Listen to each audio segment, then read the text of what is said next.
नमस्कार, शाम के 7 बजे हैं। मैं हूं पंकज भार्गव। कोरोना वैक्सीन पर भारत से गुड न्यूज आने वाली है। देश के 14 शहरों में वैक्सीन का ट्रायल शुरू हो चुका है और अब से थोड़ी देर पहले स्वास्थ्य मंत्री ने भी खुशखबरी दी है कि भारत में वैक्सीन के ट्रायल का असर दिख रहा है। वाकई में अगर भारत में बन रही वैक्सीन सक्सेसफुल रही तो यह बहुत बड़ी उपलब्धि होगी, लेकिन सवाल ऐसे में यह है कि वैक्सीन के लिए अभी कितने दिन और इंतजार करना होगा। ऐसे ही हर सवाल का जवाब आपको हमारी इस रिपोर्ट में मिलेगा।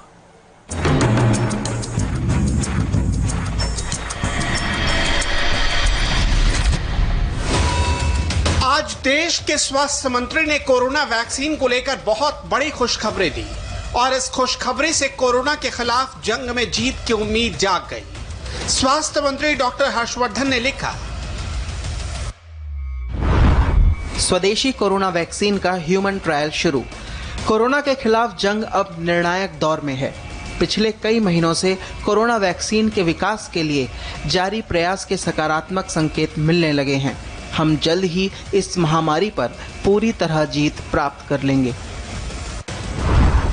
10,20,000 से ज्यादा केस, 26,000 से ज्यादा मौत। इस वक्त देश में एक ही सबसे बड़ा सवाल है, क्या अगस्त के महीने में भारत में कोरोना की वैक्सीन आ जाएगी? देश का एक एक शख्स इसका जवाब जानना चाहता है।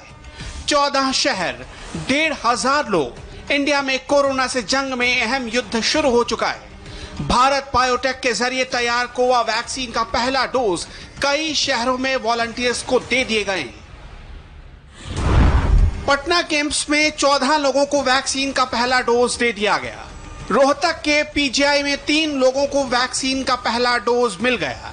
कानपुर के आर्य नगर में भी इस वैक्सीन का ट्रायल शुरू हो चुका है। दिल्ली में एम्स ने फिलहाल वैक्सीन के ट्रायल की डेट आगे बढ़ा दी है। इसके अलावा कर्नाटक के बेलगाम, तमिलनाडु के कट्टन कोलाथुर, विशाखापट्टनम, नागपुर, गोरखपुर, भुवनेश्वर और हैदराबाद, इन शहरों में भी कोरोना वैक्सीन का ट्रायल शुरू हो चुका है। 14 दिन बाद वैक्सीन का दूसरा डोज दिया जाएगा और अगर सब कुछ नॉर्मल रहा तो दावा है कि अगस्त तक वैक्सीन आ सकती है। लेकिन सवाल है, वैक्सीन का सक्सेस रेशियो कितना है? इसे लगाने के बाद कोरोना होगा या नहीं होगा? इसे लगाने वाले की जान पर कोई खतरा है या नहीं है? इसका जवाब जानना है तो सबसे पहले हरियाणा के स्वास्थ्य मंत्री अनिल विज को गौर से सुनिए। रोहतक के पीजीआई में ह्यूमन ट्रायल आरंभ कर दिया गया है। 3 लोगों को उसकी डोज दी गई है। उनको कोई भी रिएक्शन जो उनके वाच किए गए हैं उनमें नहीं हुआ। जल्दी ही और लोगों पर भी इसका ट्रायल किया जाएगा और ये हमारे लिए एक बहुत बड़ी बात है। रोहतक के पीजीआई हॉस्पिटल में जिन 3 लोगों को वैक्सीन दी गई उनमें एक सॉफ्टवेयर इंजीनियर, एक शॉपकीपर और एक सोशल वर्कर है। इनके बाएं हाथ में वैक्सीन की 3 माइक्रोग्राम की डोज दी गई है। पीजीआई में इस वैक्सीन का 2 चरणों में ट्रायल होगा। 1,125 वॉलंटियर्स पर इस वैक्सीन का ट्रायल होगा। पहले फेज में 375 लोगों पर और दूसरे फेज में 750 लोगों पर इस वैक्सीन का ट्रायल होने वाला है। इसमें टेस्ट का रेशियो 4:1 होगा, यानी 4 मरीजों को वैक्सीन दी जाएगी तो 1 मरीज को सिर्फ वैक्सीन देने का दिखावा किया जाएगा। पहले 3 वॉलंटियर्स और उसके बाद 350 वॉलंटियर्स को वैक्सीन की पहली डोज दे दी गई है। उनमें इस वैक्सीन ने अभी तक जबरदस्त असर दिखाया है। तीनों वॉलंटियर्स पर इसका कोई नेगेटिव असर नहीं दिखा। 16 तारीख को हमारे पास रिजल्ट आया था कि वो सभी नॉर्मल हैं और कल हमने उनमें से 3 लोगों को वैक्सीन लगाई थी और कल का दिन काफ़ी अच्छा रहा। वो इसलिए क्योंकि जब पहली बार वो वैक्सीन लगाई गई ह्यूमन बींग्स के ऊपर तो उसने कोई नेगेटिव इफेक्ट नहीं शो किया और बहुत अच्छा सेफ्टी रिस्पांस दिया है। और उसी के तहत आज हमने 6 लोगों को वैक्सीन लगाई थी और अब उनको 3 घंटे अपने पास ऑब्जर्व किया और ये 9 के 9 लोग अभी स्वस्थ हैं और किसी को किसी भी प्रकार की रिएक्शन नहीं आ रही है। जो वैक्सीन जो कोविड की बनाई गई है वो किल टाइप की वैक्सीन होती है, तो वो 0.5 ml इंट्रामस्कुलर हम डोज लगा रहे हैं। 2 डोज लगाएंगे हम उसकी। एक फॉर एग्जांपल आज लगाई है, फिर दूसरी हम 14 दिन के बाद लगाएंगे और इनको हम फॉलो करेंगे 6 मंथ तक। और 6 महीने के अंदर हम इसको 5-6 बार बुलाएंगे। जैसे 0 डेज पे, 14 डेज पे, 28 पे, 42, 104 और 194 डेज पे इनको बुलाएंगे और बीच बीच में इनका सैंपल भी लेंगे, ये देखने के लिए कि एंटीबॉडी जो हैं इस वैक्सीन से कितनी बनी। अब आपको पटना लिए चलते हैं। पटना का एम्स देश का पहला ऐसा अस्पताल है जहां सबसे पहले इस वैक्सीन का ट्रायल हुआ। उम्मीद की जा रही है कि अगले कुछ महीनों तक लगातार ये ट्रायल चलेगा और उसके बाद हमें अच्छे नतीजे सुनने को मिल सकते हैं। एनिमल ट्रायल का दौर खत्म हो चुका है।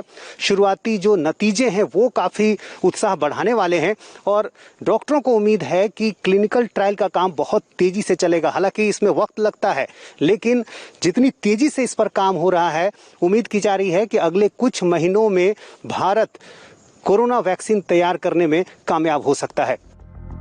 गुरुवार को पटना के एम्स में 30 साल के एक युवक को वैक्सीन का पहला डोज दिया गया।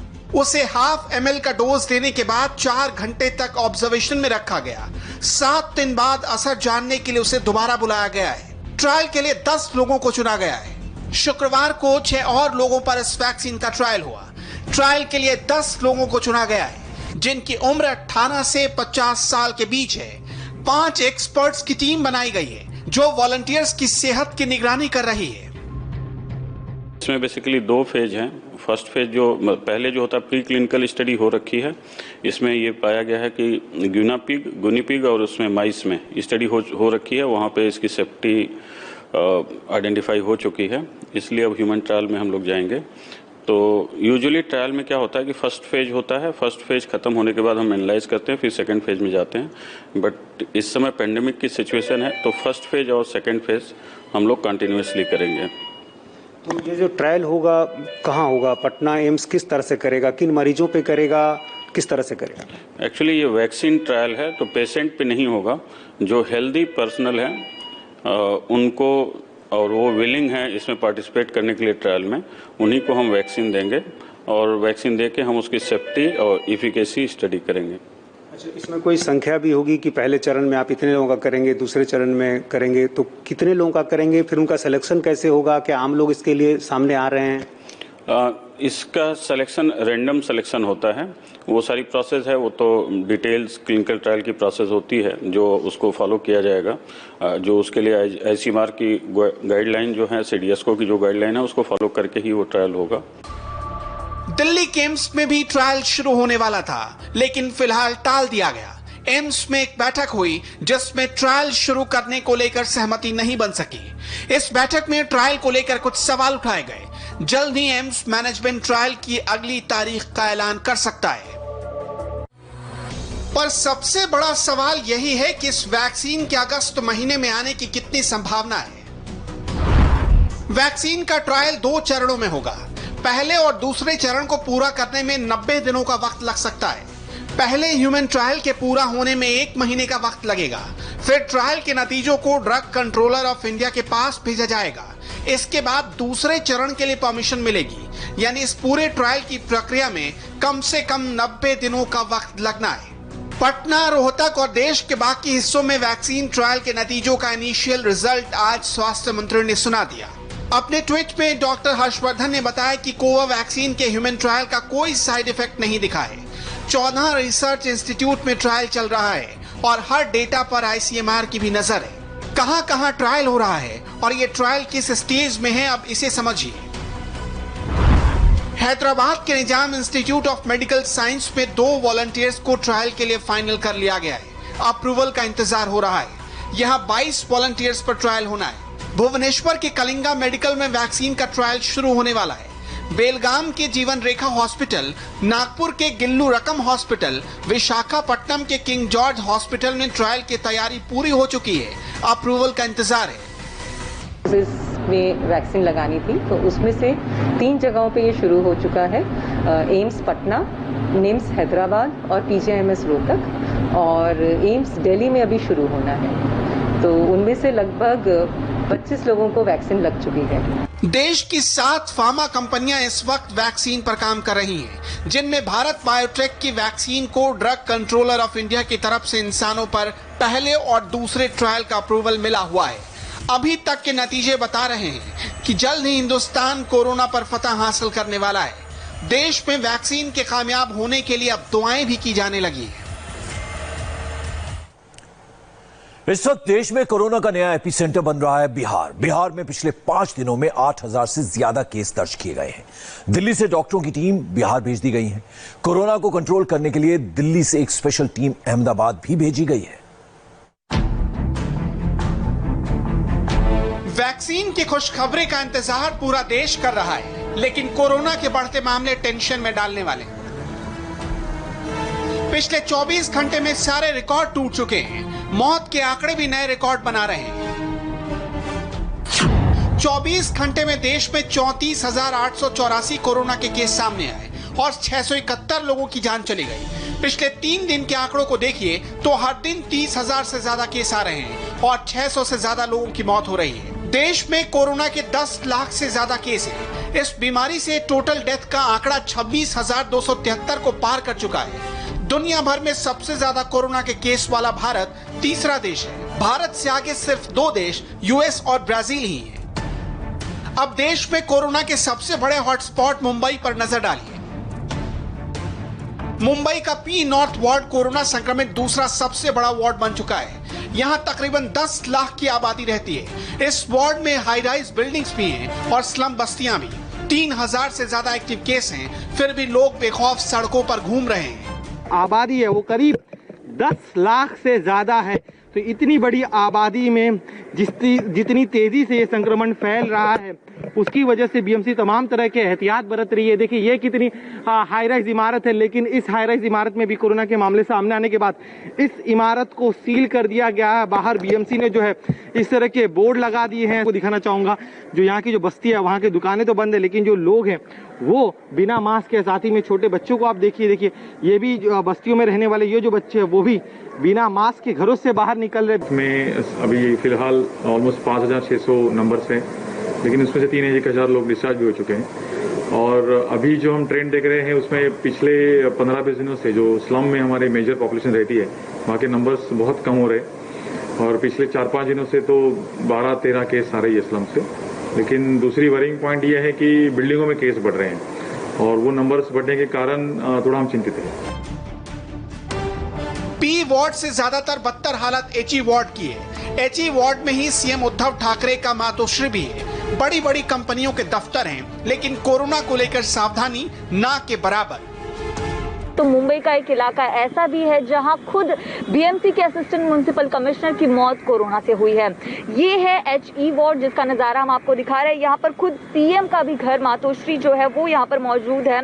साथ ही ये कलानगर का जो इलाका है, यहाँ पर आसपास कई सारे पॉश जो है वो इलाके आपको नजर आएंगे। आपको दिखा दें कि सामने आपको इंडियन ऑयल जो है उसकी जो मेन ऑफिस है वो नजर आएगा। ओएनजीसी जो है उसका भी मुख्य जो ऑफिस है, मुख्यालय है, वो भी यहाँ पर है। तो ये काफी पॉश इलाका है। ये एचई वार्ड का कलानगर का काफी पॉश इलाका है, जहाँ पर सीएम आवास है, काफी बड़े बड़े कॉर्पोरेशन बिल्डिंग्स है, आसपास काफी बड़े बड़े इलाके हैं जिनके मुख्यालय हैं, और जो आसपास की बिल्डिंग्स है वो भी काफी पॉश रेसिडेंशियल इलाके हैं। लेकिन इस एचई वार्ड में अब तक जो है 4000 कोरोना के केसेस सामने आए हैं, जबकि 300 से ज्यादा लोगों की जो मौत है कोरोना से सिर्फ इस वार्ड में हुई है।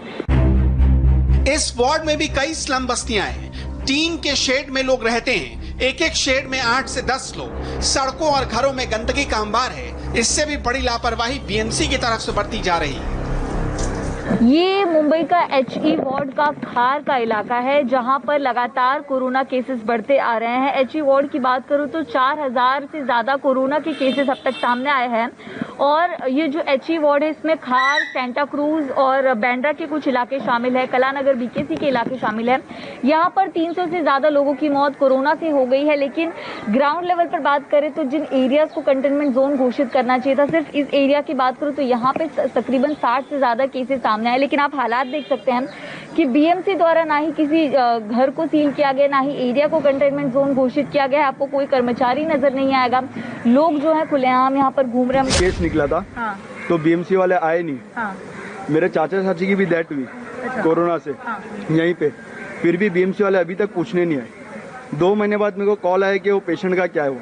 अच्छा, मरने के 2 महीने बाद। अच्छा। मेरे चाचा चाची की डेथ 2 महीना पहले हुई, उसके 2 महीने बाद फोन आ रहा बीएमसी से कि क्या हुआ। मेरे भाई को भी पॉजिटिव था। कोई आता नहीं है बीएमसी वाला, कोई नहीं आता, ना धुआं वाले आते, कितने मंचर है, कोई आता नहीं बीएमसी वाला। मुंबई में एक तरफ जहां बीएमसी 7,000 से ज्यादा बेड्स उपलब्ध होने का दावा कर रही है, तो दूसरी तरफ बेड्स ना मिलने की वजह से लोग अपनी जान गंवा रहे हैं। चेंबूर में एक 47 साल की महिला की मौत हो गई, आईसीयू वार्ड में उसे बेड मिला नहीं। 47 वर्षीय महिला की तबीयत अचानक खराब हुई, उनको सांस लेने में तकलीफ होने लगी थी। उन्हें पास के ही शताब्दी अस्पताल में ले जाया गया, लेकिन वहां पर डॉक्टरों ने कहा कि इन्हें सांस लेने में तकलीफ हो रही है और इन्हें कोविड की सिम्टम, इसलिए इनका इलाज जो है वो आईसीयू वार्ड में होना चाहिए। उसके बाद परिवार ने कई बीएमसी अस्पतालों में फोन लगाए और बेड अवेलेबल होने के लिए कहा कि यहाँ पर इंक्वायरी की, लेकिन किसी भी अस्पताल ने जो है बेड है ऐसी उन्हें जानकारी नहीं दी। और यही कारण है कि जो उनका परिवार है वो दर बदर भटकता रहा। आखिर में जब 1916 ये बीएमसी की हेल्पलाइन पर उन्होंने कॉल किया, तो वहां से बताया गया कि मुंबई के बीकेसी में ये जो सामने आप देख रहे हैं डेडिकेटेड कोविड आईसीयू सेंटर यहाँ पर बनाया गया है 108 बेड का, यहाँ पर आकर उन्हें दाखिल किया जाए। लेकिन जब यहाँ पर मरीज लेकर आए तो यहाँ के डॉक्टरों ने कहा कि उनके पास लिमिटेड नर्सिंग और डॉक्टर स्टाफ है, इसके अलावा कोविड पेशेंट को ही यहाँ पर एडमिट किया जाता है। ये कहकर उन्हें यहाँ पर दाखिल करने के लिए मना कर दिया गया। उसके बाद अस्पताल के चक्कर वो परिवार लगाता रहा और ऐसे तैसे उन्हें मुंबई के नायर अस्पताल में एडमिट कराया गया। और राजस्थान की बात करें तो यहां सियासी खींचतान दिलचस्प होती जा रही है। अभी अभी राजस्थान से बड़ी खबर आई है, आपको बताएंगे बस एक छोटे से ब्रेक के बाद।